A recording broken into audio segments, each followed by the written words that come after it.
Non-stop. Yeah. Sure. Interim department chair for sign language. All of you have worked previously with Wanda McKenzie, who is the past department chair, and she has left TJC. So we're very excited to introduce Kim Hunt as our new, she's called a program coordinator right now, okay? And the reason for that was, I'm the department chair, but I have to admit to all of you that I was ignorant about ASL. Obviously, I can't sign to communicate with you in your language, which puts me at a disadvantage, but I want to be very open with you. And so you help me if you're having a communication problem. My real job working with Kim and Scott Whitney and Marsha Moore and Patrick is to move this program forward. Dr. Judy Barnes and Rhonda have maintained it for over 25 years or about 25 years, and we want to push it into the future. So I'm here to help Kim and all the faculty move this program forward because I've been at TJC for almost 40 years. I know how this institution works, and I know the people to contact when we need help. So that's my job. My job is to smooth the way for this program to change or just get the information or the resources that they need. That is really my purpose. So I just wanted to say that up front. We are very glad to have you, Randy. We panicked. We had not heard from Randy, and she is our official chair. And so, I mean, bless her heart, she got the notice this morning. So we greatly appreciate it and apologize for our email snafus. Jeremy, it's nice to meet you on the screen. I've seen your picture on a Facebook thing or something. But Randy, at this point, I'm going to turn the meeting over to you as the chair. You have the agenda and you can lead our way. Awesome. Thank you so much. Yeah, it's okay. Just a little mix up with the emails, all is well. I have students in the background. If you guys hear a bell at any point from my microphone, I will try to mute myself. Just ignore them. They know what they're doing. They're fine. All right. So call to order is our first order of business. And I would welcome everyone to our ITP meeting. What's wrong? Yeah. Hold on a second. I can get my speakers. We're going to get the speakers ready. Do you want me to do both? I can do both for the hearing and the deaf members if you want. I think Kim said she's going to get some speakers. Okay. So wait. Try that.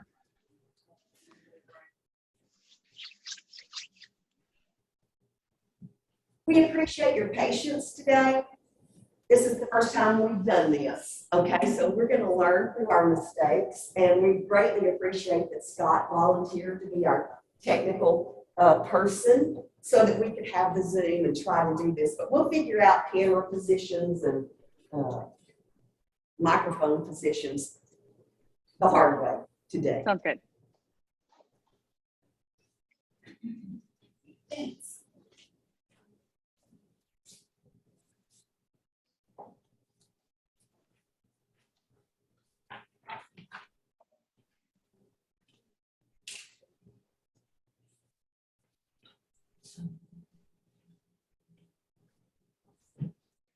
Don't you realize that I see what you're doing, right? Oh, please eat your lunch. This is your opportunity to eat without having to worry about people needing to say something.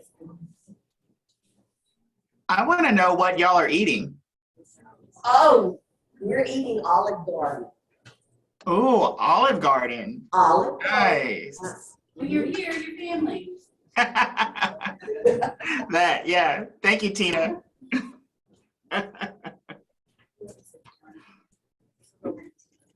Just give us a minute. He's going to hook up some speakers. Sure. Got it. Patient. While Scott is working his technology magic, I just wanted to say a few words. I'm so excited for all of you being here. Thank you for taking the time, because I know everybody's busy. Everybody has places to go. Some of you have started your program. I'm standing over there by the interpreter. Hold on, just a second. Everybody's busy with their program, their lives, school starting up for school districts, colleges, universities, and to take this chunk out of your time, I really appreciate it. I'm excited to be here.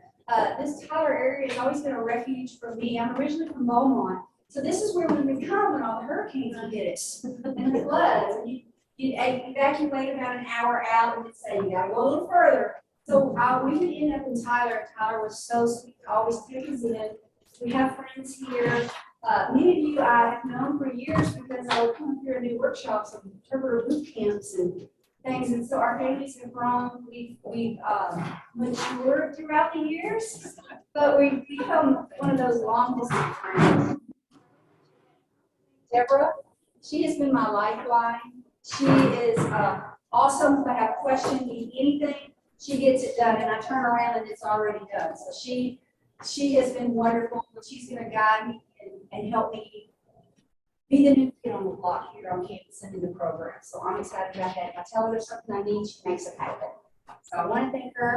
And Scott does have something he wants to announce about Deborah in a minute. He's busy with technology, so don't let me forget. Somebody don't let me forget that.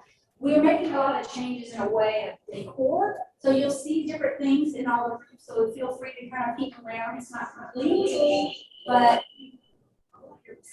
we are working on it every day.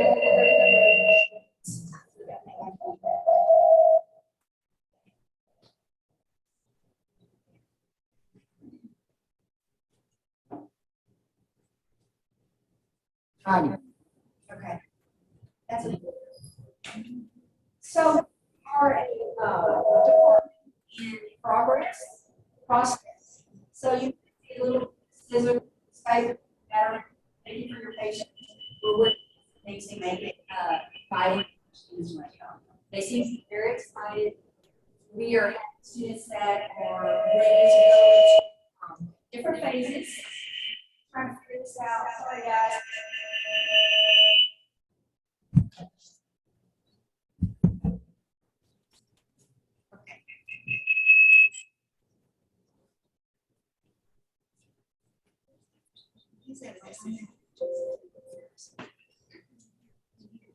Let's try. Oh, is that better? Can you hear us, guys? On the Zoom world? No, you hear feedback? How is it now?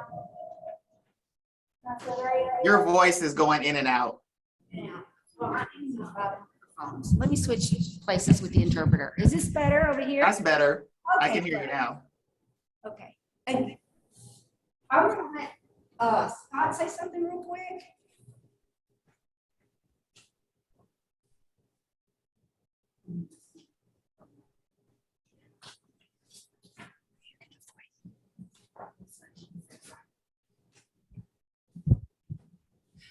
I am the new chair and I'm ready, been working, getting my sleeves rolled up and ready to go with all the changes. Oh, everything has happened really fast. Deborah, her last name is Welch. And this is her name sign. You just established that for her, so. She Indian? It's D-W for Deborah Welch. Oh. And sign it unique just for you. The only one in the world that has that sign name. So that is the name that a person has set up, which is Scott, for you. So it's D right here at the temple, and we'll help you learn your own sign. Yeah. The DW, so when we sign DW, we will be talking about her. Okay? All right, we can go ahead and continue. I think we're set up. Can you hear us okay? Are you good? Can you hear us? Better. If you guys would actually, it would probably help if you muted 2 of the computers in the room. That causes some of that problem that your guys are having right now. Okay, is that better? Yes. That's better so far. Okay. Can you guys hear me? Yes. Yay! Okay. All right. Let's do this. All right. Obviously, call to order. You may hear a bell in a minute. Just ignore that. That's my kids transitioning classes. First thing we need to do is open our meeting. Welcome to our ITP ITP meeting. They can't see. And we need to do our introductions and go around the room to meet new people, because there are some people that we can't see like completely because you guys are kind of far away. So if you guys could just go around the table, introduce yourself, and let us know who you are, just to make sure that we can get our memories and faces together, because we're kind of far from you guys. Who wants to go first? Hold on, we're gonna fix it. It's the box is covering my space. So that's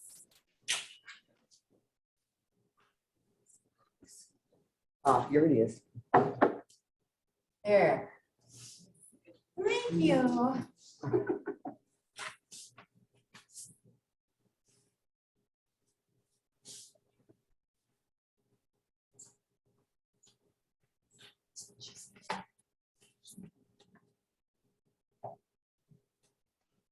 Are we good? Yes, we're good. Okay, so we'll go around the table so we know who's who. Pretty please, sugar on top. Who wants to start? Let's start over here. I'm Kim Hunt. Thank you. I'm Tina Dillman. I'm Shannon Jacobs. Beth Ogle.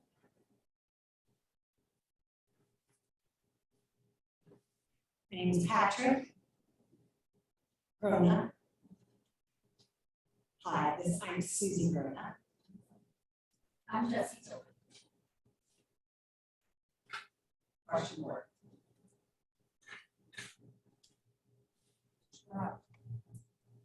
Okay, Jeremy. Hi, I'm Scott. Whitney. And I'm Jeremy Norman. Hello. Awesome. Okay, was that everybody? Just want to make sure. Okay, perfect. Next, we're going to move on to our next order of business, which is approval of the meeting minutes from our last meeting last year. And everybody should have received those already, I'm sure. And anybody notice anything that needs to be adjusted?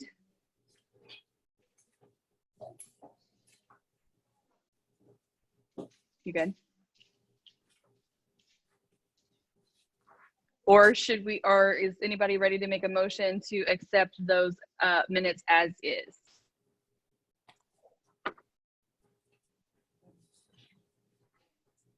I motion.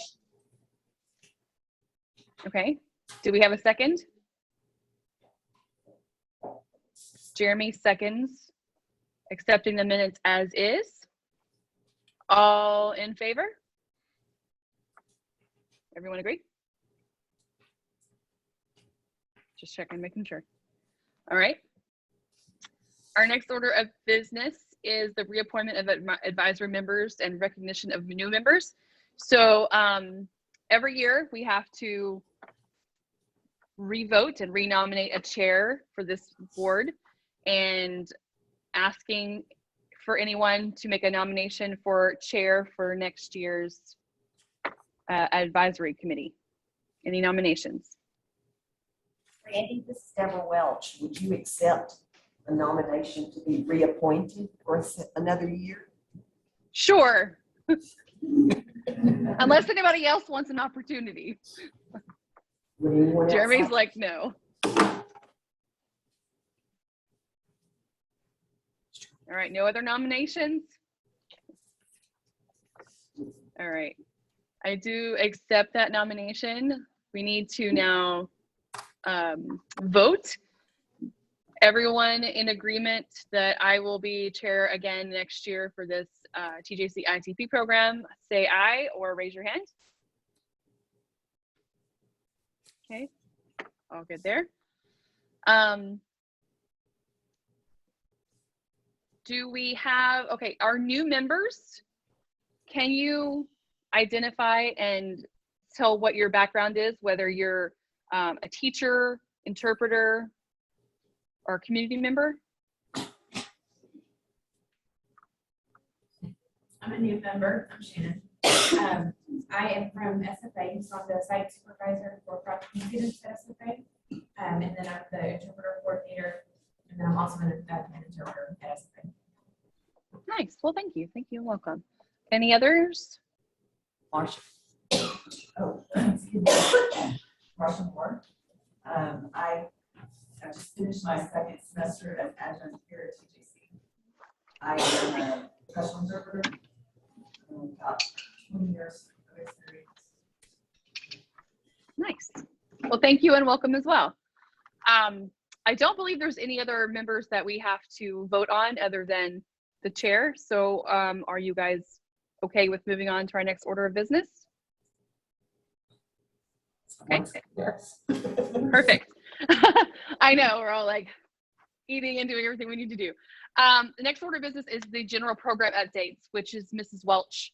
Ms. Deborah, would you be able to talk to us about any faculty changes and such for enrollment?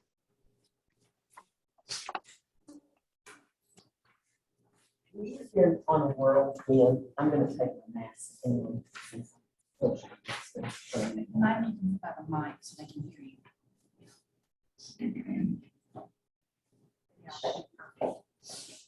we've been on a whirlwind journey since mid-May when I took over the program.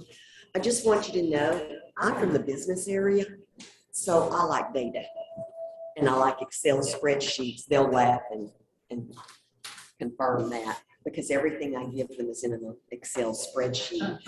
But I want you to know that I didn't take this duty lightly. And so the very first thing that I did was to request data about the program from TJC's data folks, okay?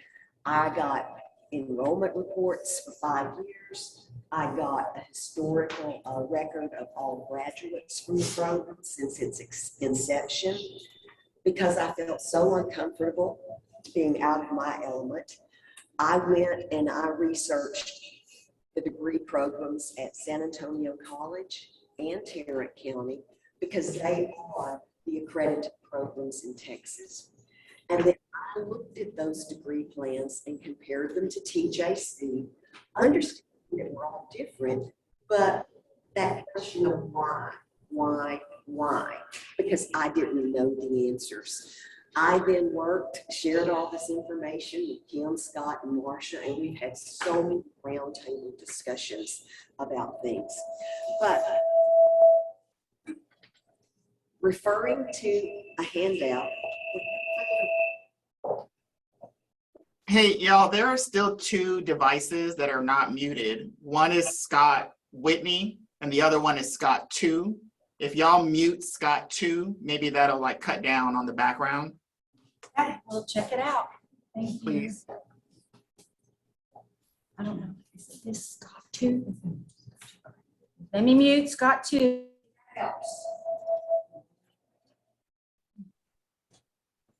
Can you hear?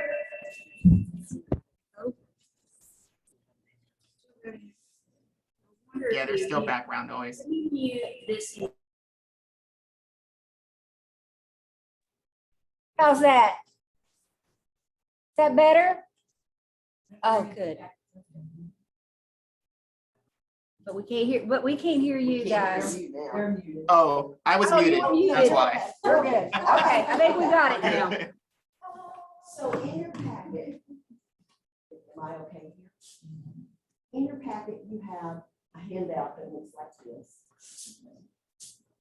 And it shows you our 5-year enrollment pattern. We're not going to spend a lot of time on this. The camera's right in your back. Oh. Okay, am I okay now? You're good. Boy, you're gonna put a yellow X on the floor with some tape. You can see that over a 5-year period, we've had significant declines in enrollment.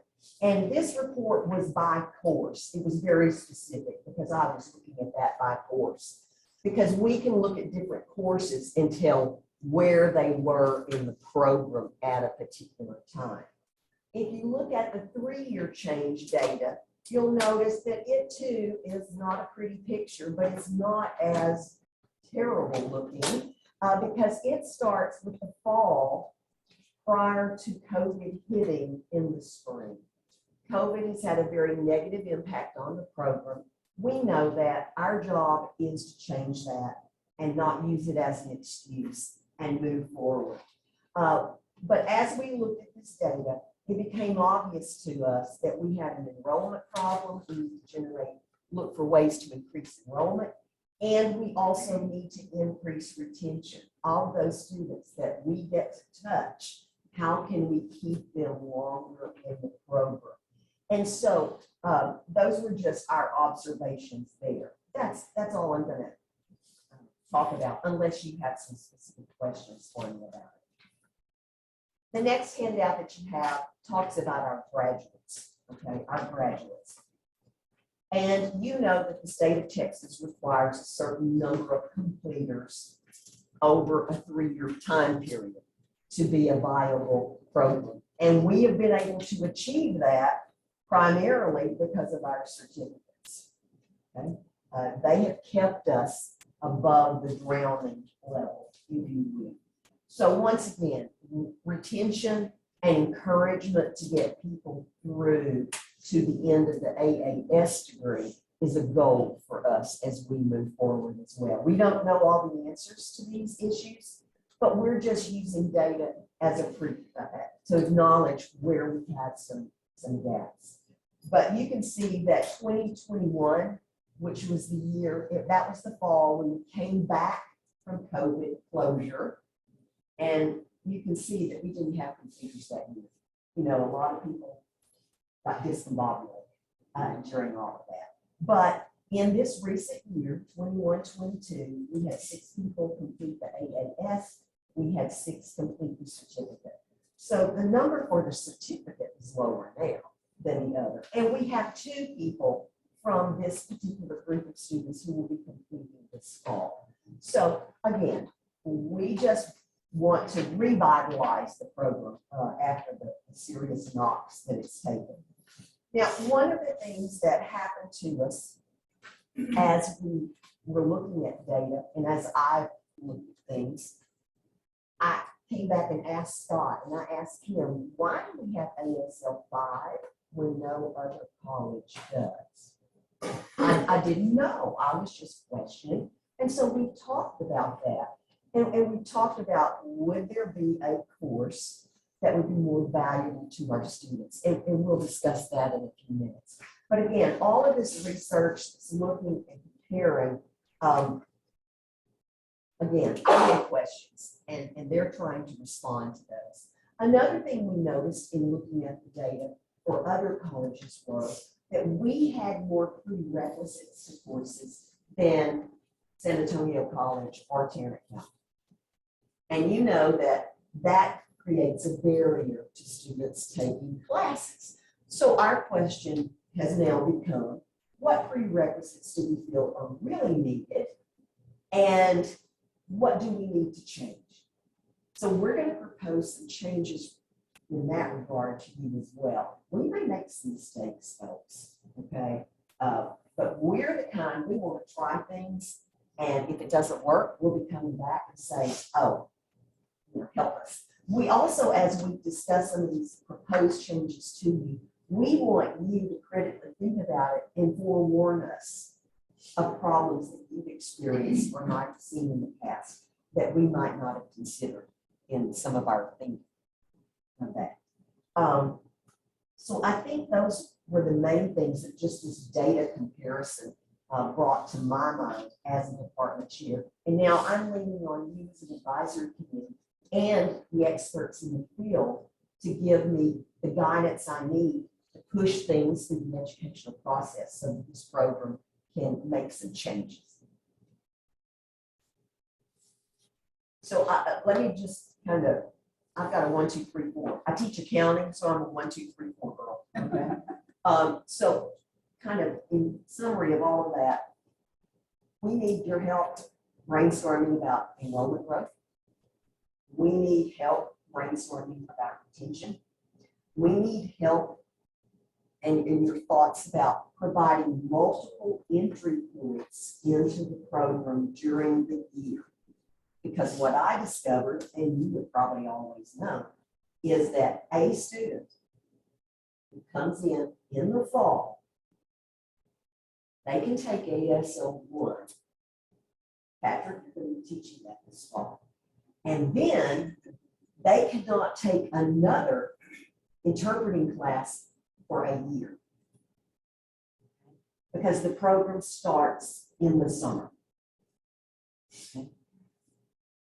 San Antonio College has that same program series. So does Tarrant County. I'm going to say, I think that works because they're in large metroplex areas. We're in East Texas. I have received numerous emails this summer from people who go, I want to enter the program. Well, you know, they graduated in May. They took the summer off. Now they're getting ready to come to school. And I'm stuck here thinking, oh, I can let them have one class for a full year. Okay. So we want to look at trying to allow additional entry points. It won't be perfect, but you know, at least those who are interested, we can still have that connection. Those are some of the things. And then an interesting thing also has happened this summer. Again, from emails that I'm receiving, there's something called credit by examination or credit for prior learning. Those are the names of the processes in education. And that's where I'm going to use Marcia as an example. And Jeremy, I'll use you. That Jeremy has been an interpreter, let's say, for 20 years, but he never got a degree. And he now wants to earn a degree. Well, is there any way that we can give him credit for his, I'm going to call it work experience, Jeremy? Yeah. And if so, we need to develop a process for that. If someone, Marcia, I'll pick on you this time. If she passed the BEI prior to its changes, and she's a level 2, how can we give her course credit for the knowledge base that she already has? Because we know now that the levels are different with the BEI. So how do we crosswalk those?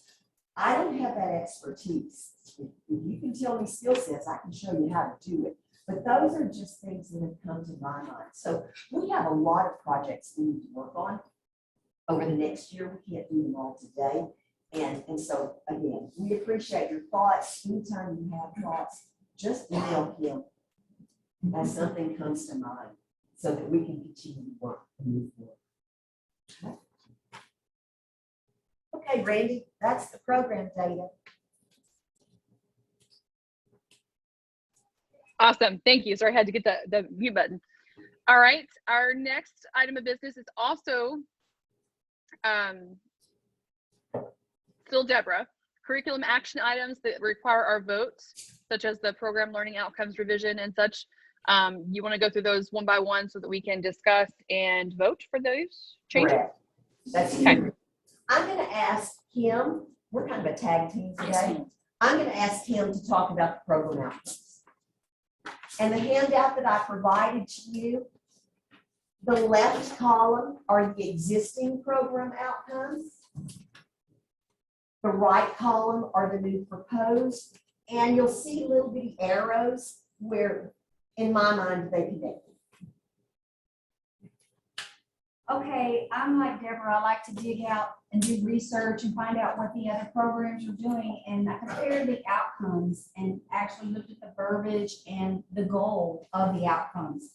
So previously, well, right now we have 8 that are listed. I proposed 10. Some of them are identical and some of them are with just a little bit of modifications. So as you can see, number 1, the different wording, the goal is we want our graduates to be prepared to take the BEI when they graduate, or as close as possible. We can't guarantee that for everyone, but we're here, our goal is to have minimum skills when they graduate. So I put in what's directly out of the BEI study guide, their expectations is why you'll see their name in here at 110 words per minute. We want to take all the guesswork out for our graduates, for our students. We want them to know exactly the expectations, the speed, the topics, and everything. And we're going to saturate this department with that information. So when they walk out, they'll be able to teach the class, okay? They'll be able to know exactly what they're going to do. So that's number one. Number two is close to the same, exhibit the ability to apply self-evaluation of interpreter skills to monitor readiness for professional, realistic interpreting work in the field. So with that one there, we will do mock evaluations, mock tests over and over and over again. I'm a big component of deliberate practice. You can talk about it all day long, but till they get their hands up and their mouth open and do it for themselves, see if they have any weird tics, can they hear them? Just get in front of the camera. So in the beginning, I'm gonna put them in front of the camera. And it might just be for a few seconds, so they get used to that. And the reason why it's always back to the state test will be in front of a camera. And it will not be in front of a cubicle, a computer cubicle like they do now in the lab. They'll do that to practice, but they'll also do deliberate practice of a simulation of what it's like to test.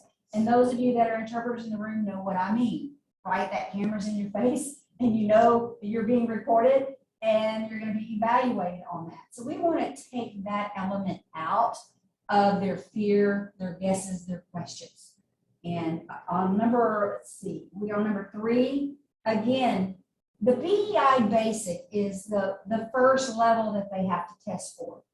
So we are going to heavily focus in on those topics, which are K through 12, educational settings, and social services. If I was to bring, I might just quiz you right now. No, I wouldn't do that to you. But if I was to bring 5 students in here right now and ask them what a social service is, they couldn't give you an answer. They might say, Social Security, with this big question mark.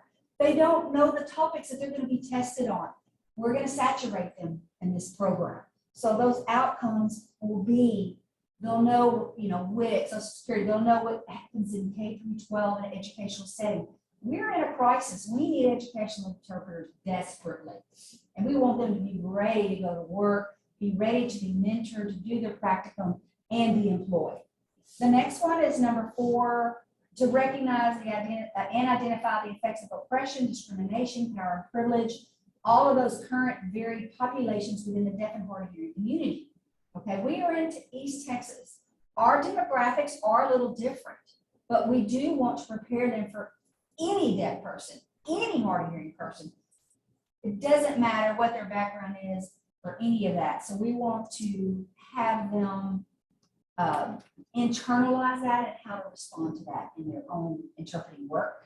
The next one, as you see, we took 5 and 6 and combined it into the 5 on the right-hand side, evaluating and applying ethical decisions deriving from the Code of Professional Conduct guidelines for sign language interpreters on the state and national level.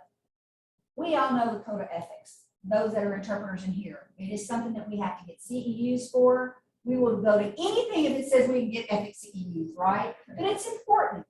Ethics to me is what drives my profession and drives my interpreting work. And you will see that in every room in our department. You see our little mirror over here. Thank my husband for making sure that doesn't fall on anybody. But I want the students to have that now, not wait till they become certified and try to figure it out. TSID is wonderful. We have ethic workshops, but it's a little late to learn then. We want them to learn it here. And the role models that they'll be doing practicum with will see it in action, and that will be able to concrete that in the professional tool.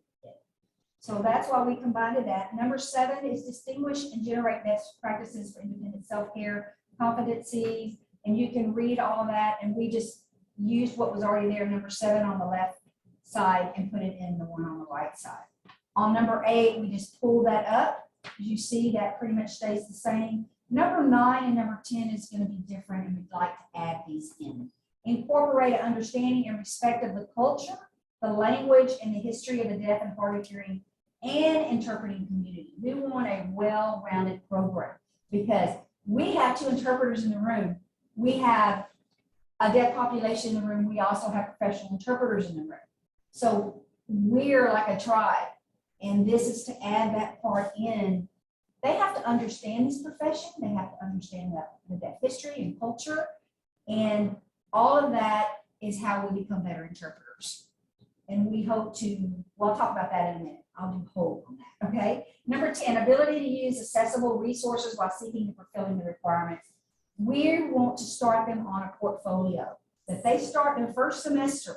And it doesn't mean they could be behind the camera and they can change it later, but all the way through the program. So when they're leaving, applying maybe at TISD or SFA or any other surrounding areas, they have some work that they can show at their interview or when they apply.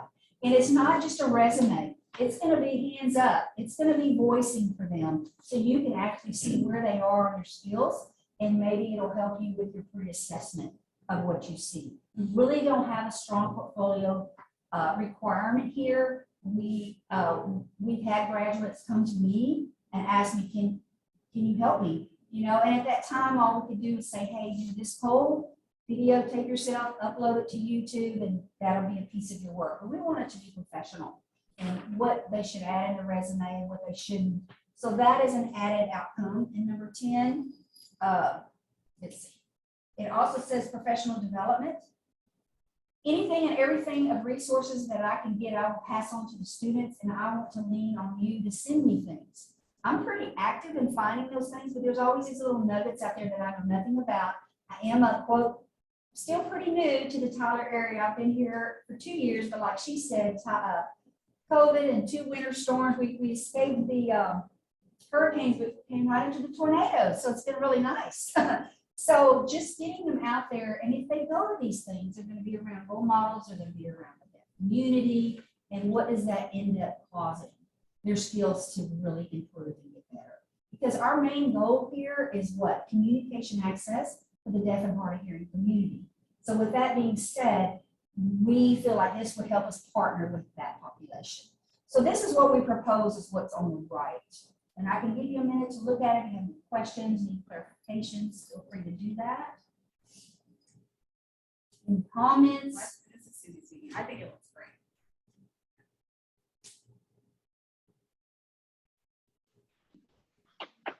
So if this is the first one that's going to, that everybody likes, there's a part in the process where we have the discussion.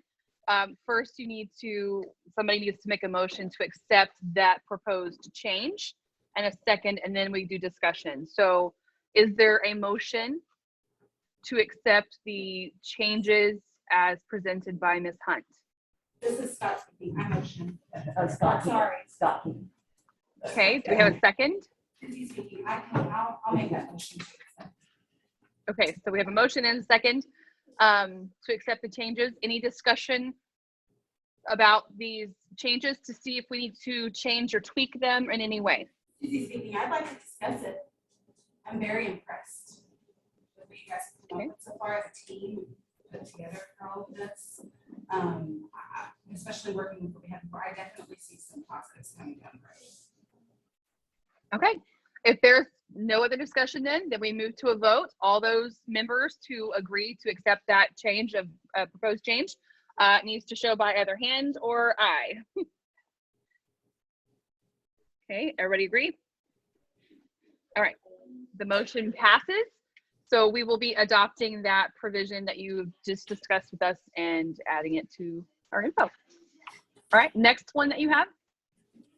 All right, so the next changes, Kim just stated. I will. We want to propose a couple of changes in courses. Excuse me, I'm sorry. I'm going to start with one that's like proposal 1. We currently have ASL 5. Kim, you may I'll have get to you take pepper.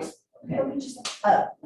And again, yeah, Marcia talked with Tarrant County, and their comment about ASL 5 was that's higher level than a normal 2-year degree. Or the expectation is that it would be.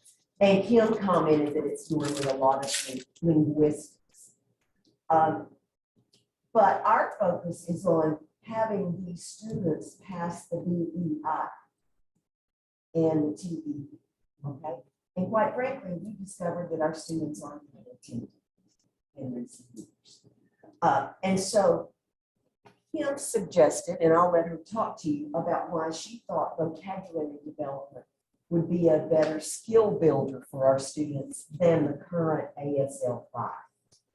Yes, from my experience and what I've seen in other programs, colleges and universities, ASL 5 has been more geared towards those that want to go on and get their bachelor's or be a linguist, things of that nature. So it's a very advanced class.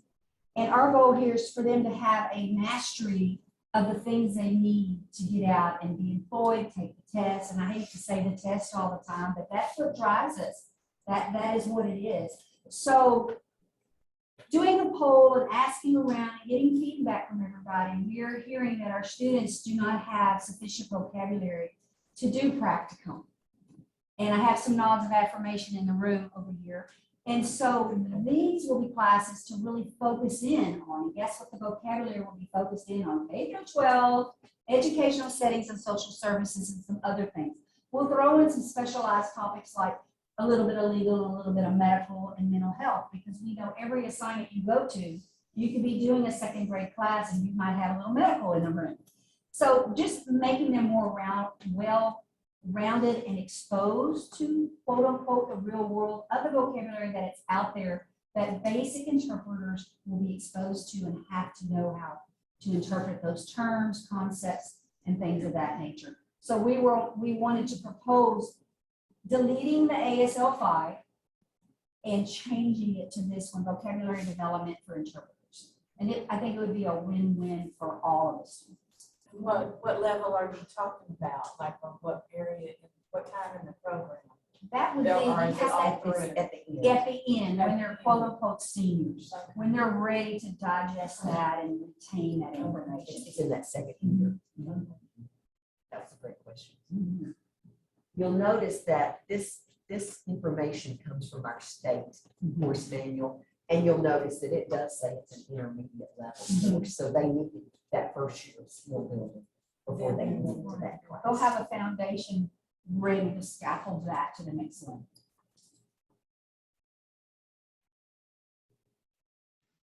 Okay, is that all for that one? Randy, can we have a call for a vote? Absolutely. All right.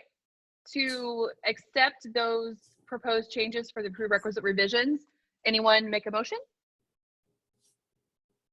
Okay. We have a motion on the floor. Anyone have a second? Yeah, second. Okay. Any discussion for any other possible changes or adjustments? Okay, hearing none. Now we go to a vote. All those members to vote to accept the course prerequisite revisions as presented by Ms. Hunt, please raise your hand. Marcia, can you Okay, nice voting. So that motion passes, and we will be then accepting those prerequisite revisions. Thank you very much. And next one was your course replacement suggestions. So the next handout is course replacement number 2. Currently in the degree plan in the last semester, they take a course called Special Topics, and it's in conjunction with practicum and I'm sorry, I can't remember it, but it's in that last semester. And so what they have been focusing on was interpreting in specialized settings, but the name Special Topics doesn't tell you anything. The way it was set up that way is understandable. It's because we had a couple of higher level certificates and they were using this course in one of the higher level certificates. In a minute, we're going to recommend that those certificates be abolished, and we'd like to use that course title in our current degree because it's more explanatory of what the content is. And I'll expand on that. Okay, specialized topics will also involve sight translation. So of course, that's the fourth part of the test. Can you recite the parts of the test? And I have found even outside of educational institution that people don't know what to do with it. They don't understand it. They don't know how to prepare for it. Even though we do it all the time, but you tell them we're going to do sight translation. What do I do with this piece of paper? So I want to blend those together. So if we do, I already taught this in the spring and just pretty much rewrote the curriculum and have a notebook this big in the back of my car, and we'll give her Dolly to bring it in. But it is doing K through 12 site translation, you know, all those letters that go home to mama and all the handouts the teachers give to the students for projects, those kind of things. It will be educational settings, those PTO meetings and all of that. The third is social services, all those pamphlets and things you get out, WIC, food stamps, and it goes on and on and on. But we'll throw in a little bit of medical, a little bit of legal, a little bit of religion, because every interpreter will end up doing a funeral or a wedding. So it just exposes them so they'll know what to do in their further training. So it's actually, again, a partnership with specialized topics with site translation. So at the end of that course, they will be able to do a sufficient interpretation of a site translation in all of those topics. Not only will it help them prepare for the DEI, but it'll help them prepare to be out there with reading. Okay. And I think because they would have just had the vocabulary course, the vocabulary course, some of that, the language, if you will, Yes. terminology would have been shifted into that prior course, so that now when they come into this one, they should more time to practice. And it's right with it. It's right with that philosophy of deliberate practice. They'll be exposed, but they'll also get to practice it till they reach a level of minimal skill. And that is our goal here, is for them to have minimal skill when they graduate. Any questions about this part? Or can Randy have a motion either to accept or reject it? If you don't like something, you don't have to. Absolutely. That's part of the reason why you vote. Okay, so as we stand with the course replacement suggestions, do we have a motion? This is Susie, I motion. Shannon, I motion. I have a second motion. Okay, and there was, did I hear a second? Yes, Shannon is our second. Okay, any discussion on changes and or adjustments? If there's no discussion, we can move to a vote. I'm just looking to see if anybody has any arms up. No? Okay. All right, so to vote, if you accept these course replacement suggestions, all in favor, aye, or raise your hand. Okay, looks like we have a majority there. And so we will pass that motion. The motion will pass and we will accept those changes as provided. The next is course additions that we would like to add. And Kim, are you ready for that one? Thank you. I am from the business area, and we do a lot of contingency planning on what if scenarios. And coming into this domain this summer, I realized that if anything happened to Scott, we were in serious trouble because he was the only one certified to teach all the sign language classes. Of course, Patrick can as well, but I don't think he works a full-time job. Maybe he does. He's Okay. not looking. Yeah. But anyway, Talking about me. yeah, I'm talking about it. Sorry, I was reading. What I am recommending, and this would be go into I'm effect telling in you that if you don't pay attention, you're gonna be accepting a full-time position. this would be activated only in an emergency situation, okay? In the state of Texas, sign language courses are taught in two different manuals, okay? This is education speak. We have the academic course manual, which is the transfer sign language that the universities accept for foreign language, and that is what we offer. The same courses are available through the workforce course manual, a different manual, and they are the same content, but universities will not always accept those courses to count as their foreign language. So for the benefit of the students, we always go with the transferring language. However, if something were to happen to Scott tomorrow and Patrick was unavailable, I have no one that I can credential to teach the transfer courses because of credentialing requirements by our accreditation agencies. If we have already approved and on the books, these mirror, what I call mirror courses, meaning they have the same content, then I could always activate one of those, and then those of you in interpreting who have a strong ASL background, I could credential you to teach and cover the classes for me. So this is a contingency plan on my part. It also would help us in the future if we get some strong ASL teachers at the public schools. And if they wanted to offer their sign language classes as dual credit, they could be credentialed using these course numbers, and those students would get college credit for the classes. Okay? So the way it would look on a degree plan is, it would say Scotch Sign Language, SGML, okay, and that's what we would offer.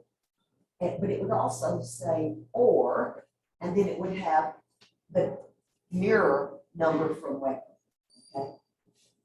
So that is what I am asking you to consider. I am not proposing that we change our requirement to these. It's a backup, okay? Because it is hard to find people that can be credentialed in East Texas. We're fortunate to have that. Right. So that is the thought behind this proposal. You need to think about if you're comfortable. Scott says it's a good idea. We've tried doing the dual credit before, but TJ's requirements for the teacher to have a master's degree in that field has made it difficult. We tried to do it when I was at White House, and they wouldn't let us do that. That's So- right. As it exists right now, I cannot do dual credit at White House because we are SGNL. But Randy, what we could have done in the past, if we had had these on the books, approved and on the books, Okay. you could have offered it as an SLNG course. I know, I'm not there I'm sorry. anymore. Hey, would you please come back to White House? Hey, you never know.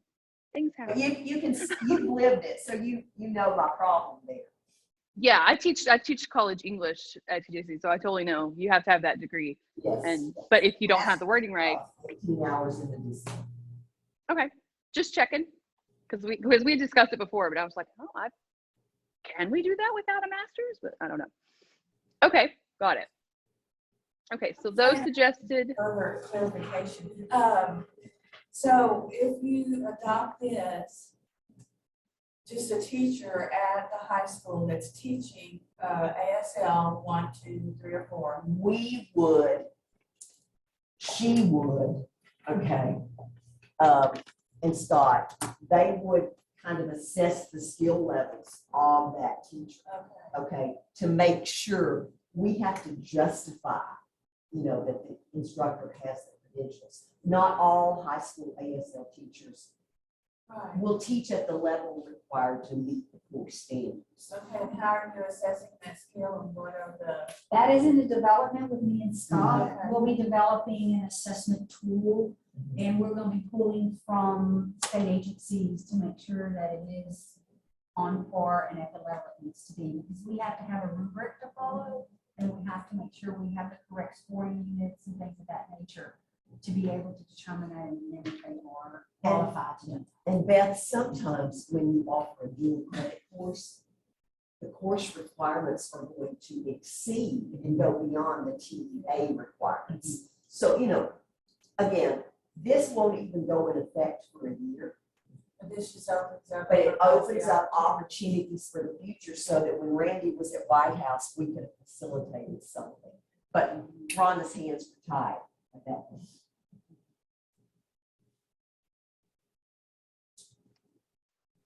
Okay, do we have, let's see. For this one, it still needs a vote to add these courses. So does anyone have a motion to Motion present? Or to Yes, table. for approval, for accepting Or to these? table if they need more time to think about it. Yeah. Well, we don't want you to feel pressured to make a quick decision. gut is We can telling always come back to this next year if you guys feel we need to. Well, but that delays your. I know. I mean, you worked hard It's to a get it year all in process. place and. It's a new process. Again, it will not be something that,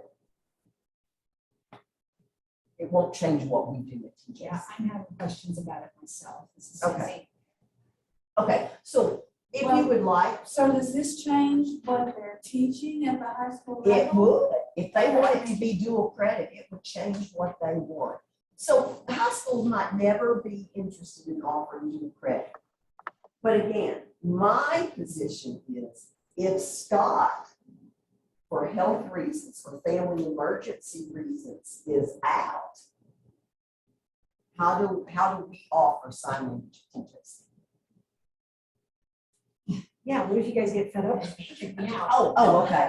Not gonna happen. Not gonna happen. We need.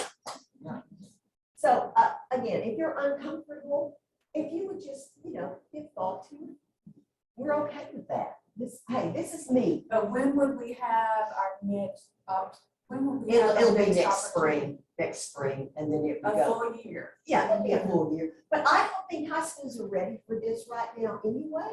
Right, but I mean, so if just tabling this, does that delay your further development or working on it in the background? The only thing that it could delay is if something happens to Scott. Right away. And we And then don't at have, that point, he doesn't fall. and it'll also affect our enrollment and retainment as well, because we don't have a teacher or professor, we can't teach the students, we'll have to do plan B. So just if a high school is wanting to teach their, offer the dual credit, they would just have to get with y'all and make sure the curriculum's aligned. Or they be teaching like the same thing that y'all are just That's there. comparable. And then, Now, this is something from my perspective that's really important to me. Every year or every summer, I mean, it's not that we're gonna have to teach or that we have another choice. It's mandated that I have to teach the classes every summer because there's no one else to teach them. So I am forced to work every summer. I missed my trip to see my daughter in England this summer because of this situation. So I'm missing a lot of personal events and things that I need to take care of. So I'm right at burnout level. I really am. Now, We could, this is the end. I mean, I don't know if we can make this proposal because it's still very ambiguous. I think we need to have it looked into further. For me, it's just a little bit, not all completed. So I'd like you to discuss it further. Now, I do understand the dual accreditation with the high school and college courses. That part, not a problem. I do understand that. But me personally, what issue I'm finding is I don't understand the document itself. As far as, I just don't understand, you don't understand. Oh, the point of. you could, Clearly. You guys- But I hear the difference. Just saying, I hear. Oh, yeah, that's your- I understand. you guys can always make a motion to table it for further discussion and more research. That part I understand. But the high school. What are you asking us? High school. Are you saying- What are we? Yeah, One at a that- time. that's my point too. Are you saying that doing this will help give you a bigger pool to pull from? Is that for you? In a way. And that's kind of your point. Did you get that? I mean, that's what we were kind of going. On the Okay. TJC campus, it would expand the potential faculty pool for course coverage for Scott. Okay. That's the real issue for us here at TJC. Patrick very generously comes in and teaches ASL for us. And he's been our go-to guy. When we have extra classes beyond what Scott can teach, Patrick is always there for us.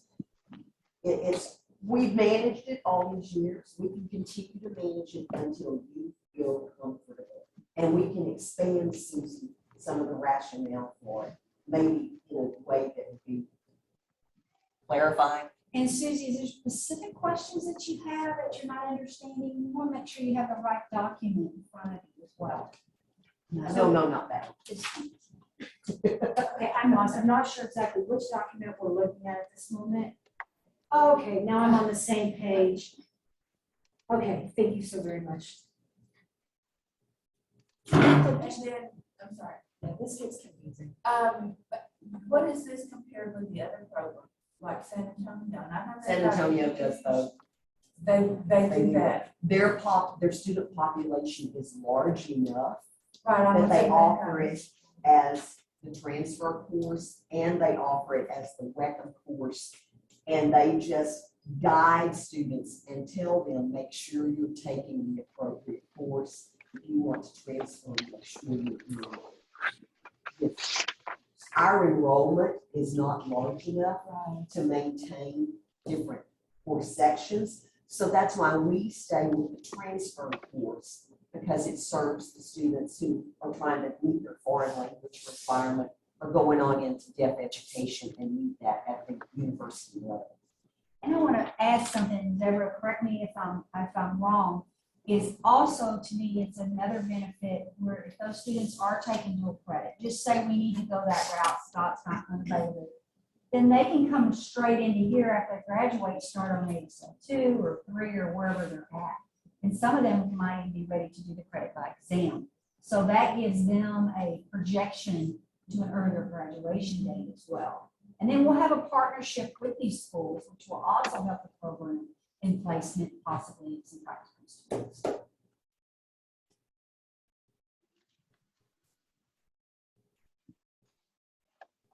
And I do want to add another comment to Mrs. Scott's speaking.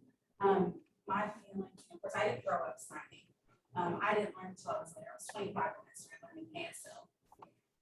So, yeah. And so, something, you watch someone sign it and you want to emulate their signing. It's beautiful. I want to sign just like them.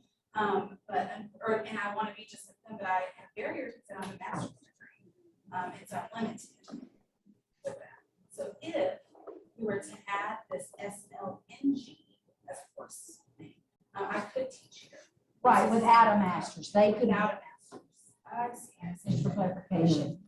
And she's, Yeah, and I don't have a master's degree, but just as you say.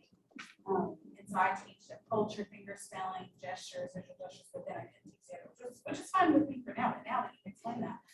Oh, that's amazing. Yeah, that would be awesome. I make the motion.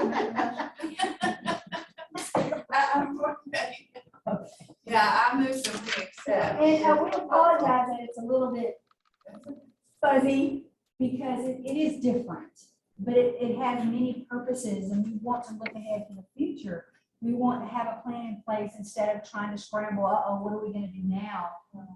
And then have it as a backup plan just in case. And we don't want anything to happen to Scott, but we have to look at the real world of things, that things do happen. And he, like you said, he missed a trip to England and lots of other things that we don't know anything about.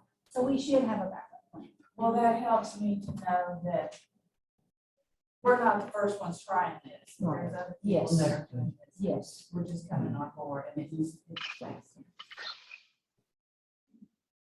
So I move to accept the proposal. And this is Susie, I second. Okay, any discussion further? Not hearing none and hearing the two motions.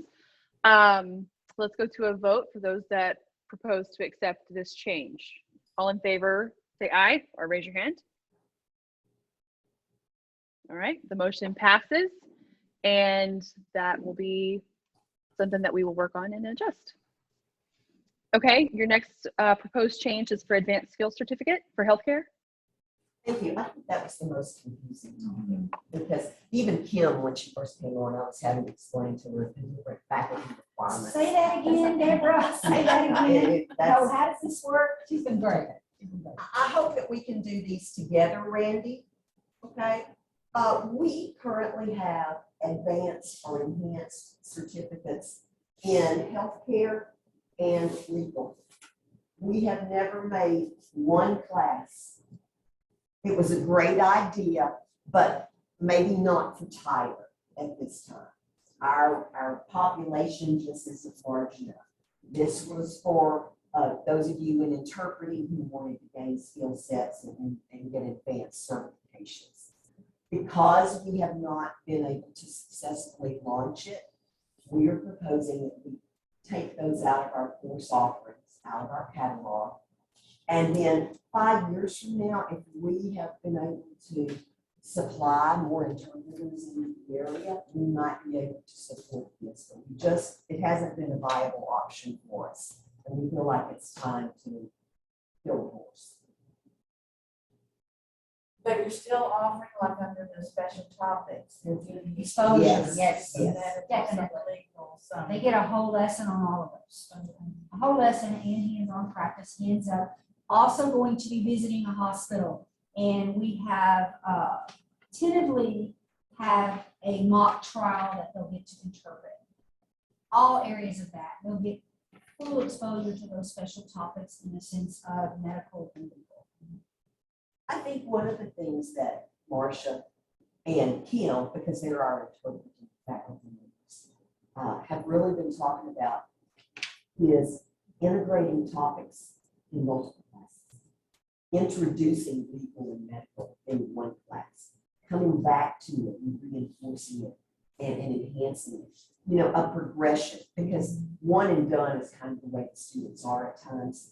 They hear it once and then they forget about it later. But you know, a continuous exposure. And I want to add to that too. When I did the internships in the Houston area, I got students from all of the interpreting training programs. They had to go through an assessment and an interview and all that, and they were selected. So I had a good group every semester. And you would say, they would say this every time, I don't know why we got to go to Courthouse Square because legal's not my thing.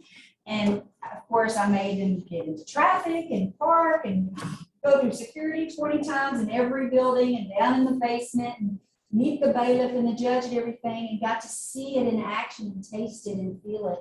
They were like, I think I like this. So we're looking for our future specialty interpreters that were so short-handed. When I was in Houston, we had 8 court interpreters, certified court interpreters for probably 400 or 500 mile radius that we were trying to cover. And I can't even tell you how many courtrooms there are.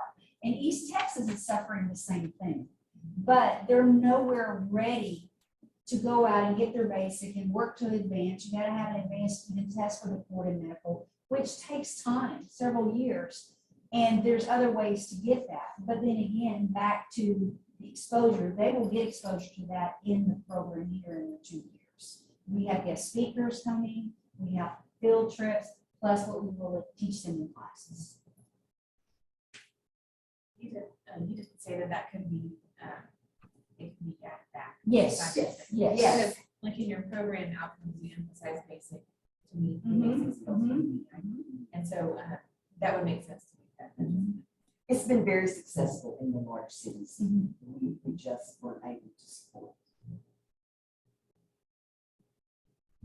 And it's Hey, on our Kim, this is website Jeremy. now as non-active or something, I can't remember. So it's on the website, but people might click on it, but they can't get that right now. Can you hear me? Yes. So correct me if I'm wrong, but these 2 certificates were more geared towards interpreters that were going to try and test for the BEI certificates, like the additional medical certificate or the legal certificate. Is that correct? Right, it was geared towards those that are already at advanced level or level Right. 3 that needed Right. training and, all of that deliberate practice to get ready for that.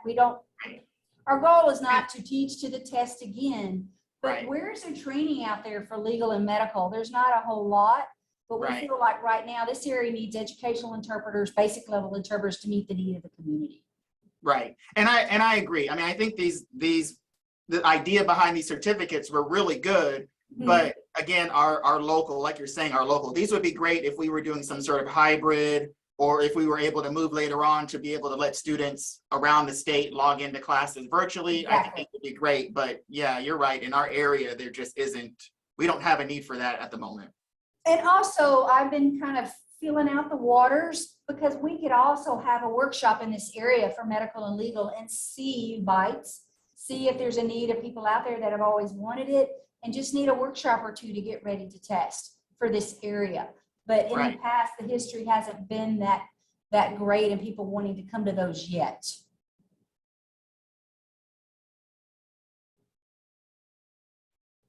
I think Randy would appreciate a motion either to accept or not accept. Yeah. This proposed deletion of these two advanced certificates. A motion to delete for now, but possibly reinstate at a later date if necessary. Anybody have a motion for this?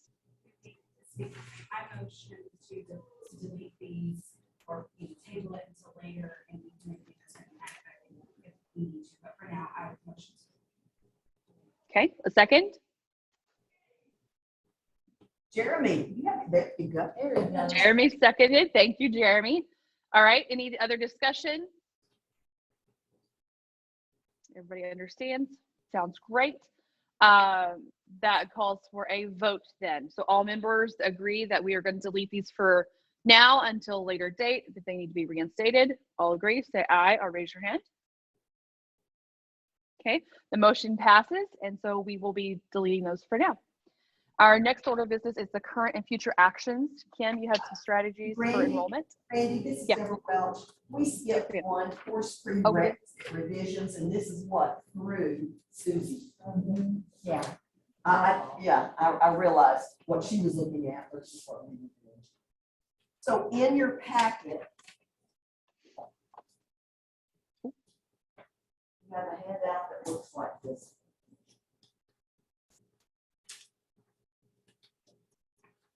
Oh, yeah. Yeah, you have that, but we were out of order. All right. All right, guys. At the top, it says prerequisite change proposal.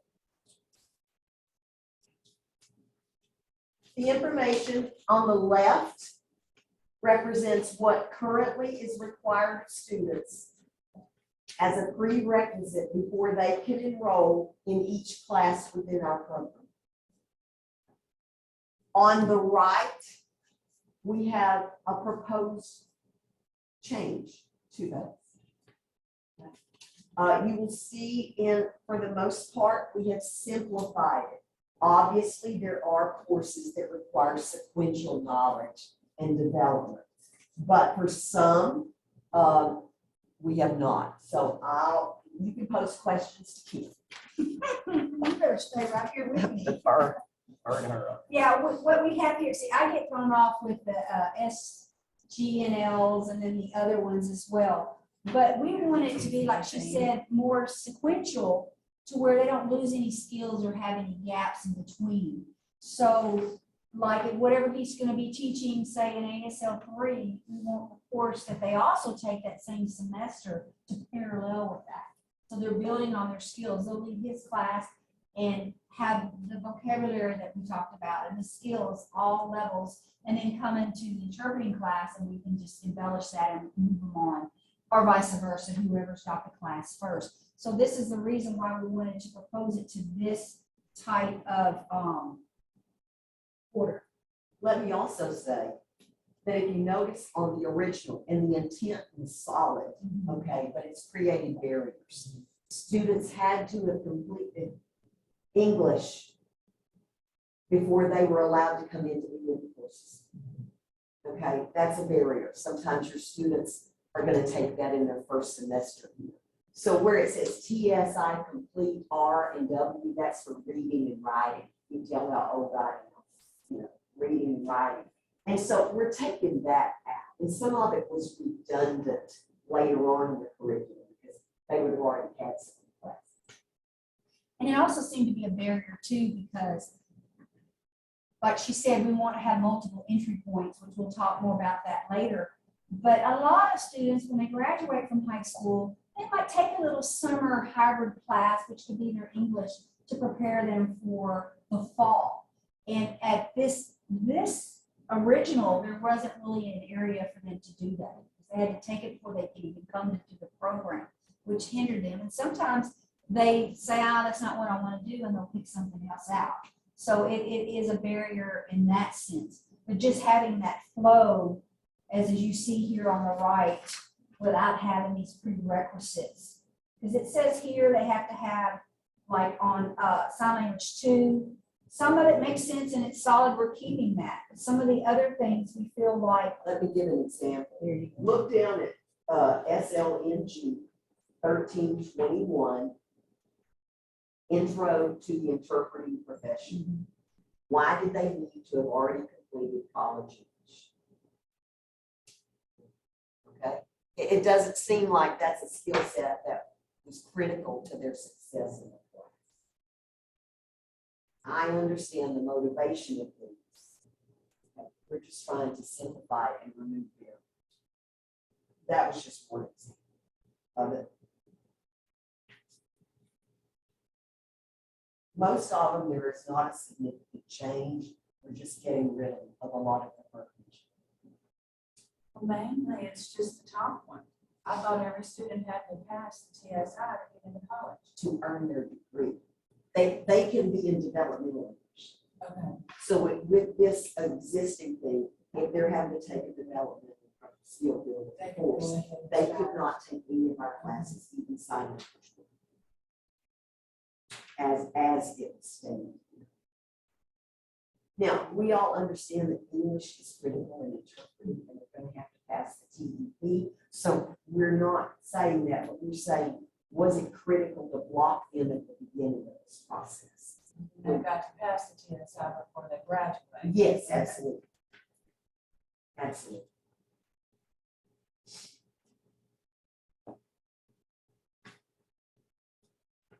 From a pricing standpoint, so the sign language one, they would not have to be reading and writing complete anymore.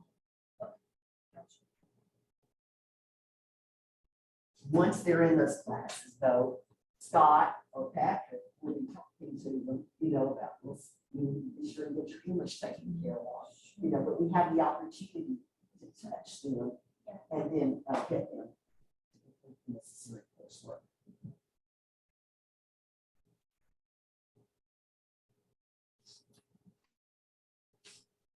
Okay. Does anyone have any further questions about it before we move to a motion to accept the changes for the prerequisites? Or should anybody make a motion to table the discussion for another time?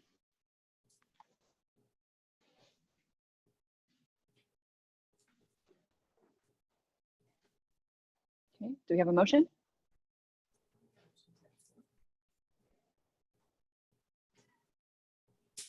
We have a motion from Shannon. Okay, do we have a second from? Marcia. Okay, Marcia, thank you guys. All right, so after the motion and the second, discussion, any further comments or questions or adjustments?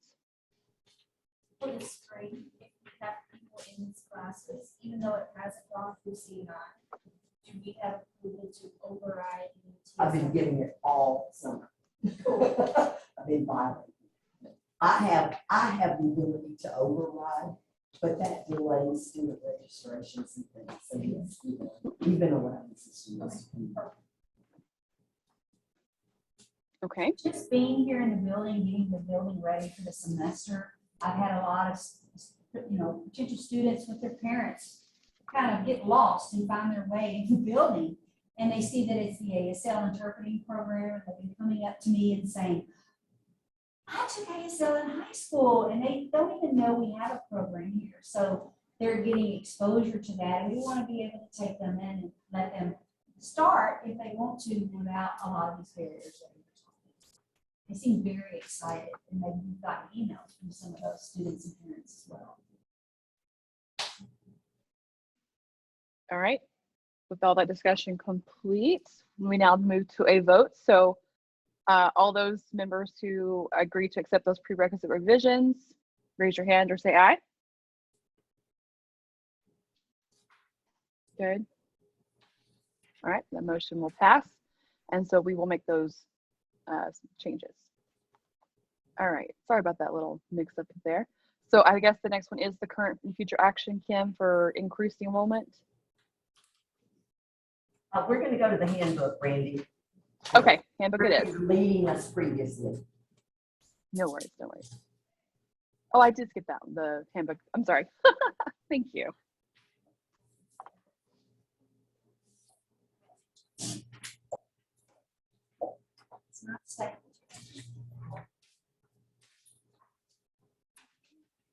Packet doesn't have a handbook.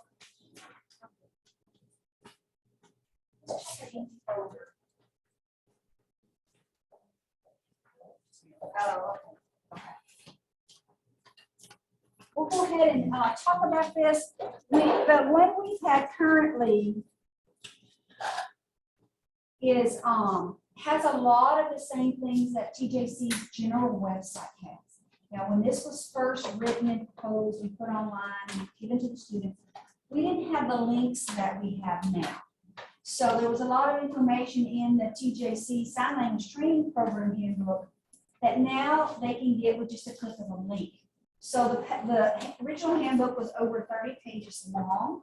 So we went through it page by page, sentence by sentence, to see how we could reduce it in a sense of still have the same information and have access to everything that they needed, but without having a 30-page document for us. Because we know that students might not read the handbook anyway. So we want to make it easily accessible for them to be able to get the information. So the mission statement it shows here was revised in February of 2021. We wanted to make a few changes there. Deborah's going to have to help me with a little bit of this. Thought I was off duty. I'm sorry. The Used to mission my book. statement of Highland Junior College. And then we have simplified You've got this is the original. Do you have the new one? Okay. Well, we just changed it up for all of the handbook table of contents. I'm just giving you some examples. It was listed, but it wasn't in numerical order. So we made sure everything is in numerical order just to make it easily accessible. And we went through all of that. And then there was some grammar things that we wanted to change. But on page 2 of the original book, we changed some things for the CCIE in there. And I need the new one. I can do that with the new one. Thank you. Thought we all had one in our folder. So as you see in the new one, it's this big compared to what we used to have. So we didn't want any redundant information. Everything that we have a link for, we added the link. So they can just click on the link and open up the original handbook from TJC. So that took it down quite a bit. And then we just changed the words, like she said, the mission statement. We went through the history of the program. We want to honor those that have established the program, like Dr. Barnes and Rhonda McKenzie and all of that. So we kept the bio, but we just shortened it to put the most emphasis on what they did. I have a question. It just came to me. Susie, you're my person. Notice that the very first section says welcome. And we quoted you in that. Page 2. Yes. Do you have updated statistics? I checked, Deborah, it's the same statistics right now. The part where it says there's 3.8 million deaf and hard of hearing people in Texas alone. I wanted to check with Susie. So we added that in here of why this program needs to be here for, especially for East Texas. And though I did check on those statistics, Susie, and they still have this amount, because they just don't have a census or a budget in Texas to do a census just for that again. But this is the most updated one that we have.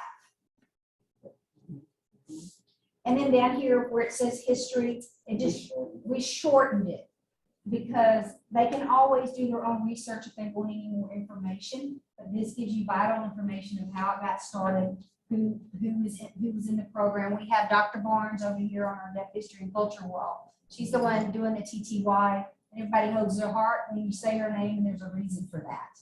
So we call her the mother of the program. and we have her recognized in here. And then we, of course, just a handbook, the purpose of the handbook and why we have it. And we threw in the code of professional conduct. It's in here. See, they get it before they even go to 1 day in class. We introduced them to that, and they'll immediately, and she's clapping her hands over here, Tina is. And then just the purpose and overview of the program, we condensed it. We made sure that we had our goals aligned and what we were going to do in this program. Communication access, again, this program is to provide communication access for our deaf and hard of hearing community. That's why we are here, to what I call organically grow our interpreters. That's the goal of this program. And then attire and professional appearance, we will cover that throughout the whole program, through the ethics, and we will reiterate that in our classes. If they're going to be videoed, do a presentation, any other homework that shows their hands up, they're going to have to dress professionally from the waist up minimum. So they can know how to dress like an interpreter before they leave here today. I wanted to wear my polka dots and stripes and loud colors today. I toned it down because we have deaf in the audience and I might have been having my hands up and interpreting. We want our students to be ready for that. We don't want them to show up at your campuses and not know how to dress as a professional, as a practical student. So we put heavy emphasis on that. And we also talked about the materials that they need and this part in yellow, the TEP. And I was so glad to see that. Yes, and why is that, Ready Beth? at midpoint. Well, that's a big barrier. Right. Oh, no. Five, page 5. That's just a big barrier. I mean, sure, there was COVID, but even before that, the yes. tech has been a big barrier. That is a barrier statewide. I do know that. I do work heavily with the summer institutes that BEI has every year. And most of the students will say, I can't pass that TEP. If they could just add 2 more minutes. Yes. Can they add 2 more minutes to the test? I mean, No it's comment on so, my end. I don't know. What we had discovered in looking at recent years is that TJC students were leaving. They didn't even know TJC was a proctor for the test. So this past spring, me and Marcia just preached to them and said, you know, you can take it right here. It's $95. You got to get this and this and this. We pull heavily from the BEI study guide. From this day forward, I started in the spring. They will have to have a copy of the study guide throughout the whole program. So we can refer back. Yes, Marcia. If we factor up the degree plan as it is, by the end of their summer, like if they start in the fall, by the end of the summer of their first year, they will have the 30 hours required to take the test. Our hope is that we will, even as a group, have our class like this is the week, everybody's taking the test. If they do not make the grade that we hope they would, they then have their next year to take advantage of all of the English resource development programs that are already here at the college. They can go to the Learning Center. They can go get tutoring from the English department. They can, we don't have to recreate the wheel. We can just send them over to the learning development and have them do what they need to do so that we can, in 6 months' time, they can be taking it. So in theory, we can have them take the test at least twice before they're ready to graduate. Well, they graduate. 2 So chances. Yes, and even a third at that very last moment, if they had to, which we're hoping that that would not be the case, so that by the time they graduate, they're signed up for the BEI and we don't have a 6-month gap of their skills before they even take the test. In our research, we have seen the students are graduating and never take the TEP. They get out of practice, they're scared, they don't know where to take it, because BEI can be a little intimidating unless you have a mentor. So we put that in here, we put the cost, but we've also said passing the TEP is a requirement before graduation. So they will have to pass it.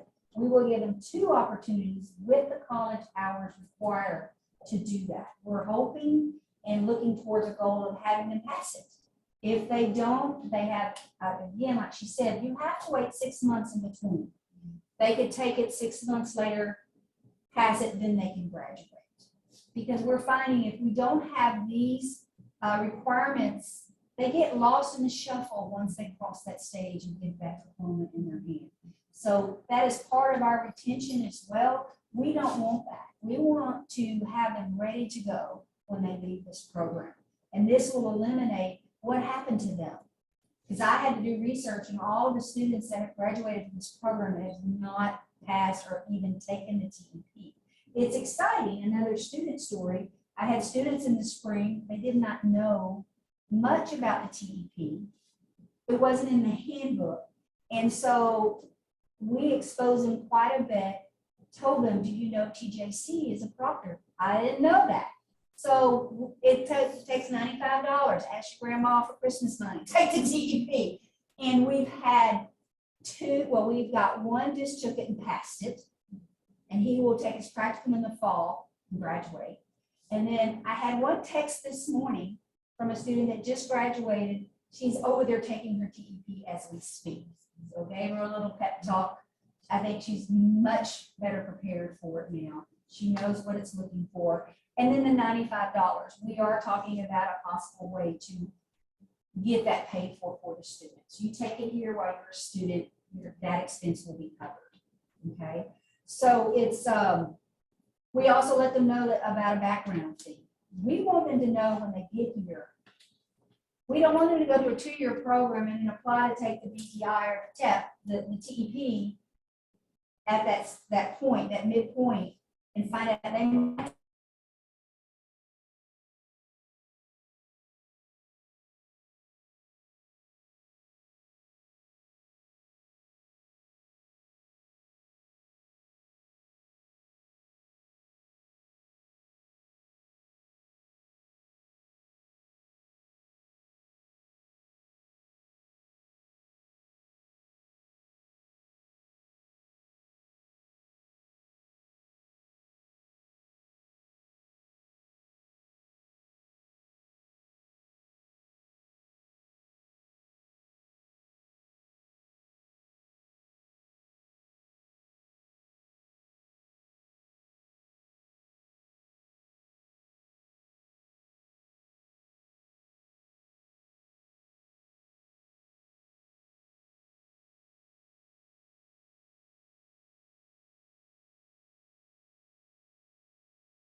talks about, I'm sorry. Oh, I'm on.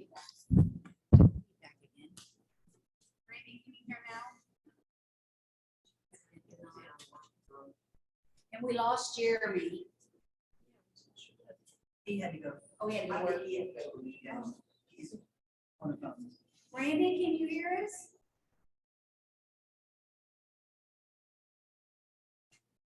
Can you hear us yet? You might want to get in front of the desk because you seem very dull. She's not hearing anything. She says to move on. We're hoping to reactivate and revitalize the American Sign Language Honor Society. That's one of our goals. And then the Interpreter Student Association and the Apache Signers. With the Apache Signers, I know that it has been a tradition to do a song to at the homecoming. We're probably gonna put that on moratorium for this year because of all the changes and everything that we need to do.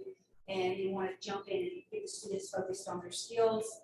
And we want it to be more than just doing songs. We want them to be a part of the community and outreach to do community projects and things of that nature. And then, of course, the program learning outcomes is current. That will be changed because we did vote on that today. And then the plan of action. The old book had, the old handbook had a series of paragraphs, but this all can be accessed through TJC's website. We put on here what it's about and how it happens so that they can get more information. And then on the back, the interpreter training program, policy, knowledge, and form. So as you can see, it's down to 10 pages. Front and back, pretty much 9 pages because the back one doesn't have anything on it. So they can have nuggets here about the program. If they need further information on TJC as a whole, they can click on the links and go through all of that. Any questions at all? Because like she said, my eyes were bleeding after reading the other one. And I thought if my eyes are bleeding, then the students' eyes are bleeding the same or worse. So we just wanted to notify you of that. Any questions or anything about that one? Good job. And this is Susie speaking. I agree. When I set up SMA or when we got that set up as a practice, I looked at our interpreters handbook and the TJC handbook, and I did a comparison because I wrote the handbook for the interpreters, and I stopped reading the TJC handbook. So this is. And we want to respect people's intellect as well. You know, and what we do is if we need more information, we know how to find that information. We'll be all accessible to questions that they need. The next thing is, again, we talked about the strategies for increasing enrollment, the fall program, having multiple entry points, which we talked about, right?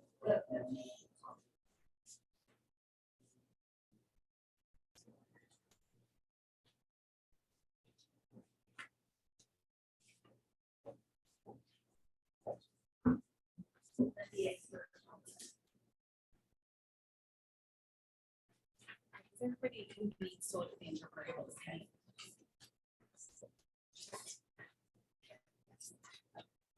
The one that says TJC on the left and then TJC proposed on the right. We sat down and spent quite a bit of time looking at what we have in place and what we propose to change. And let me give you the rationale behind it. On the right, talking about we've got it on our list for our next Zoom. The equipment that we need. So again, thank you for your patience. The sequence on the right is we propose it for certain reasons. Like Marsha was saying earlier, we were prepared to take the TPP.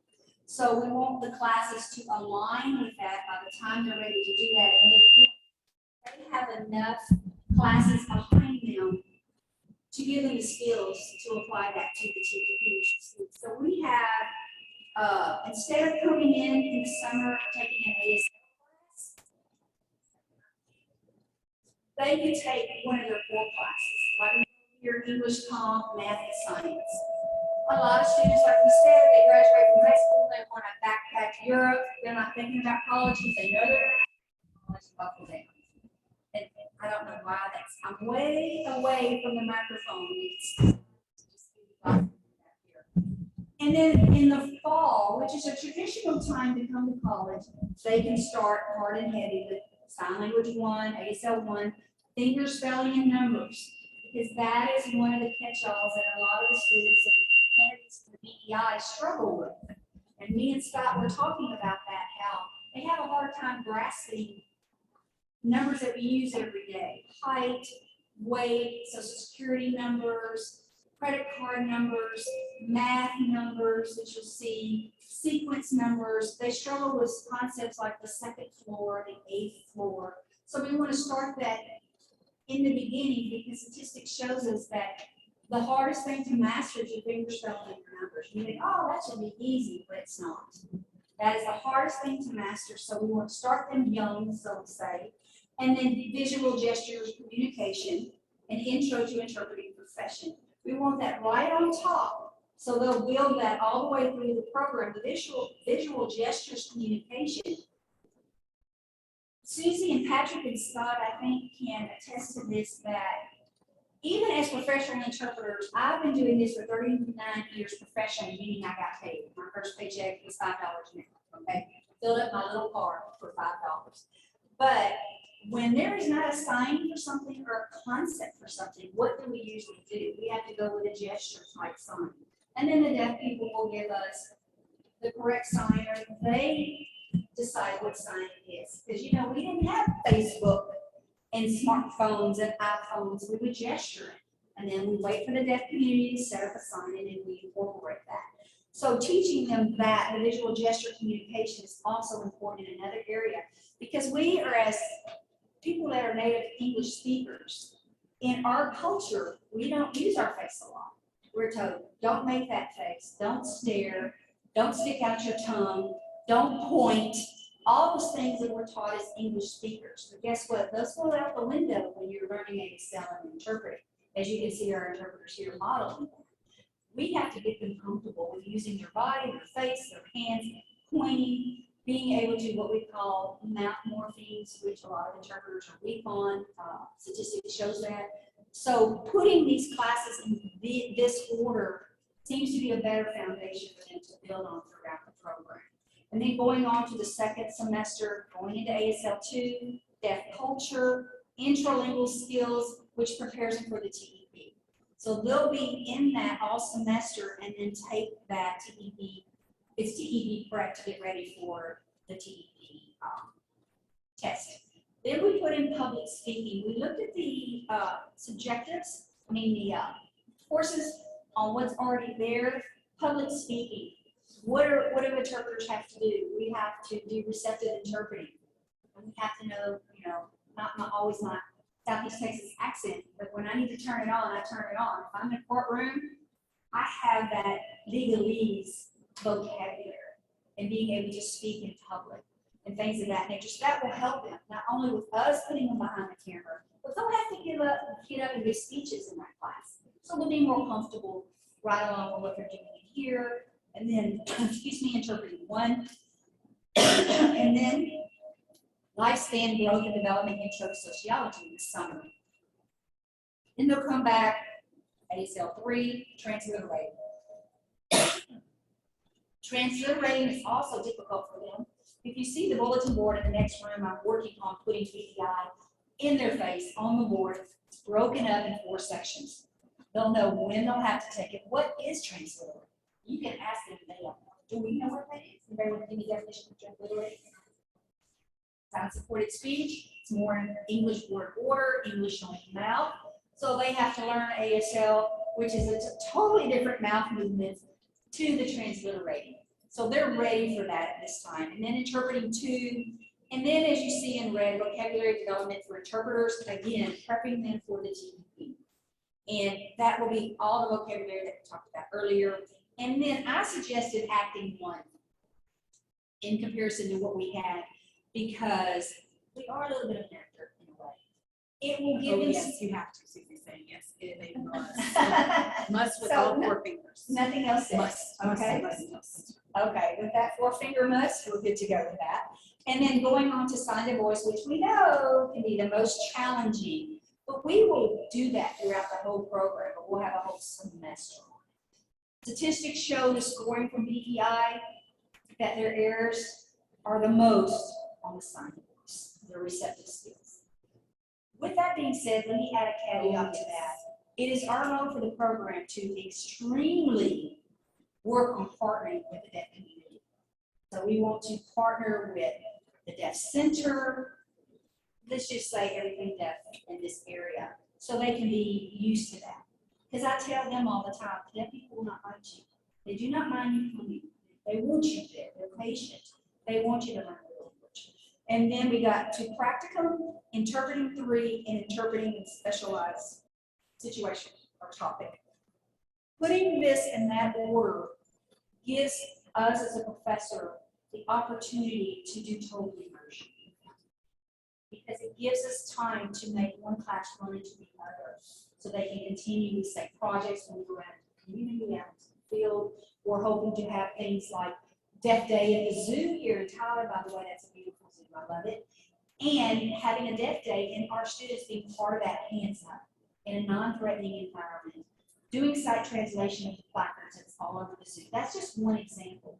With this type of schedule, we're able to provide that kind of hands-on, hands-up training for our students. So this is what we propose we feel would be a better flow of building on their skills from the foundation all the way to graduation. Incorporated in that is 2 chances to take the TEP and extensive practice with mock assessments and with science awards, which is the most challenging. And I'll admit, it's challenging for all of us. You know, to walk in a room like these interpreters do, they might not know that person's sign style, trying to read their finger spelling. And oh yeah, it's very, very difficult if you walk in a room full of what we call deaf strangers. And being able to prep and be able to do a good job with that can be challenging. But if you start here, they can build that foundation. So any questions with that long explanation? Yes, ma'am. The drama 1351 doesn't count as a creative arts in the core if that was. We do not have to have people complete. We just have to have courses that fall within certain categories. Okay. So we have a category called communities and creative arts. And so it will do It won't count in the core. So So we can worry about core. sure. Under WEC, they give us 5, I'm gonna say delays. They have to have math science, they have to have, you know. And that's what we focus on. I wasn't worried about. Yeah, we want continuity. So almost like they're in acting or they're in public speaking, but all of that can apply to what they do. And vice versa, we can help them with their public speaking. It's not easy for students from what we've seen to get up and do what we do, what these ladies are doing today. This will help them. We want it to be another day in the office mentality for them.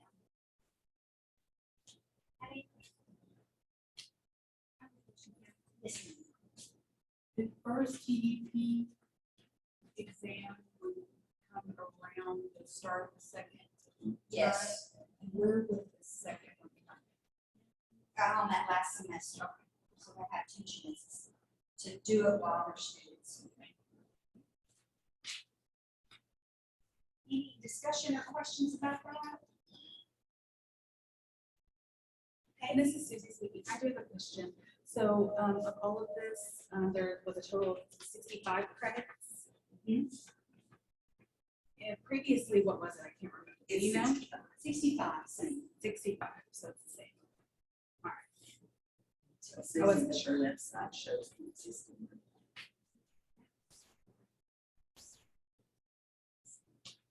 She said, I thought it was 67. I could be wrong. Okay, any other comments? And then the next one is renewal and expansion of partnership opportunities.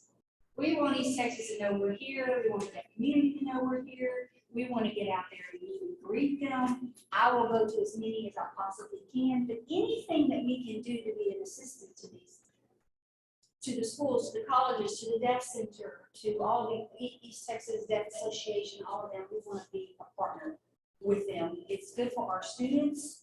And I think it's also good for the organizations to be ready. For example, Deaf Awareness Week in September, they're using our department, We's United for Deaf World, which is great. That brings the deaf community here, which makes our students feel a little more comfortable because this is their home, right?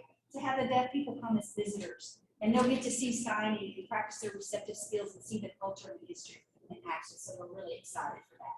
We plan to do more of that. And they're ready for us. They've already told us, we'll do anything you need us to do. We already have guest speakers set up for them to come. CDI, Susie, will come and talk about what it is to be a CDI. We have a legal interpreter ready to come, medical interpreter ready to come, and lots of other people. Instead of seeing us every day, to say, hey, there's a real life reading interpreter right here in this area. The next one is question for all of you. We want to know what additional changes are needed most to serve you in the deaf and hard of hearing. Is there anything we did not cover today that you thought about or hope we covered, so we can add it to our list, and we'll try our best to meet that goal? Or maybe even our education partners Mhm. provide We want your feedback, advice, resources, anything. You're open. Literally answered almost my questions. Oh, Yeah. good. Like I just checked off. Check.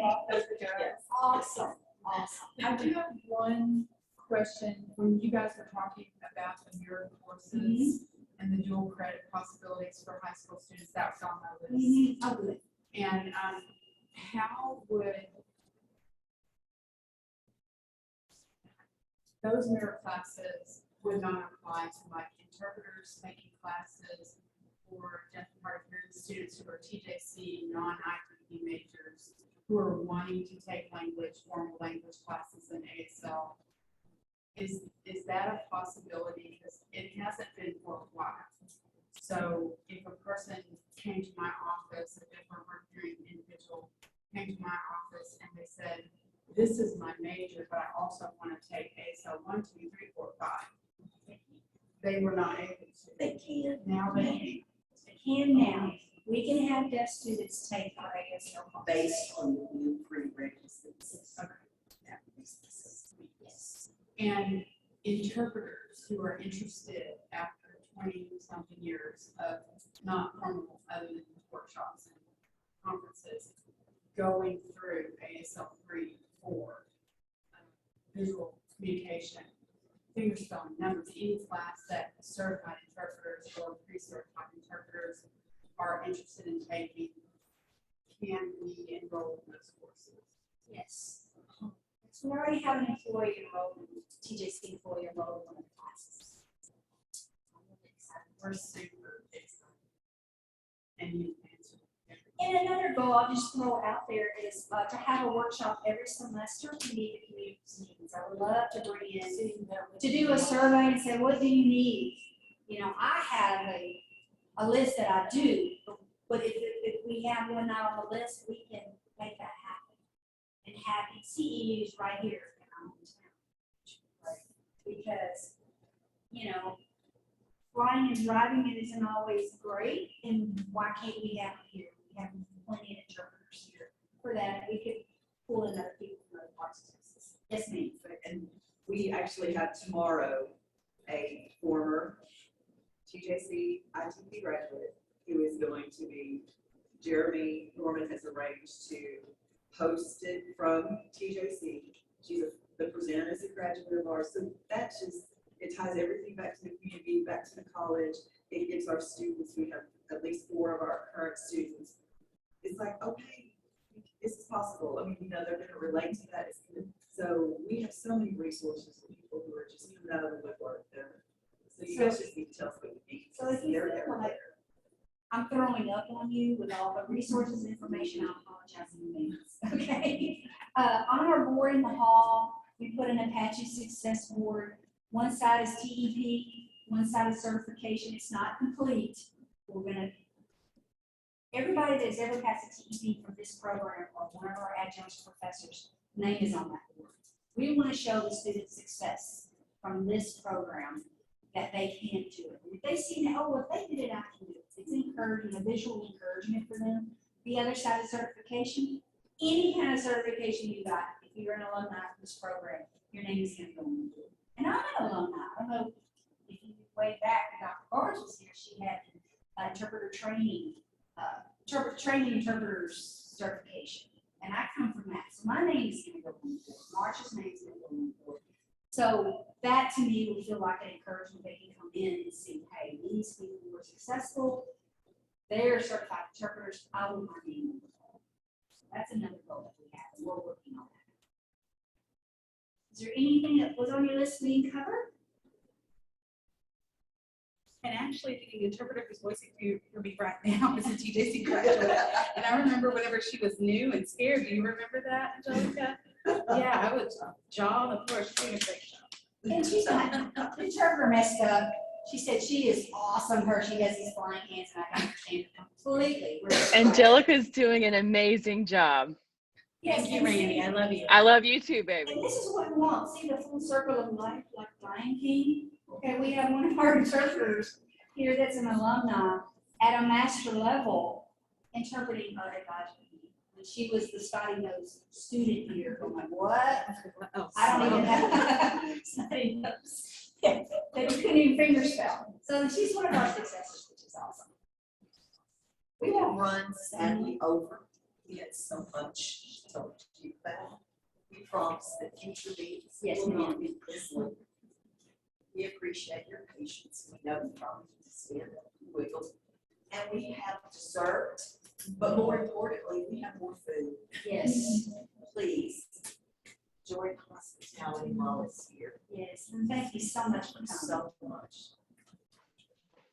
Okay, And so if you have some ideas, email Kim. My All right. name's on, by the way. to conclude the meeting, we have to have a motion to adjourn. I make a motion to adjourn. Okay, a second? This is Susie, I second. All right. Obviously, we don't need a discussion. So let's say we vote to adjourn our meeting and meet next year in the spring. All in favor? Aye. Raise your hand. Awesome. It was great to see you guys today. I am also an alumni from that program. Same time that Angelica did it. Randy, you did a fabulous job of leading and keeping us the right protocols going. Thank you so much. No worries. Even when I had a little moment when my AirPods died on me, it's okay. Thank you guys. And I will have to go. I see you later. Thank you, Randy. All right. You're welcome. Bye, guys. Bye. Bye, Angelica. I want you to email me later. Text me later, whatever. Yeah, so you need to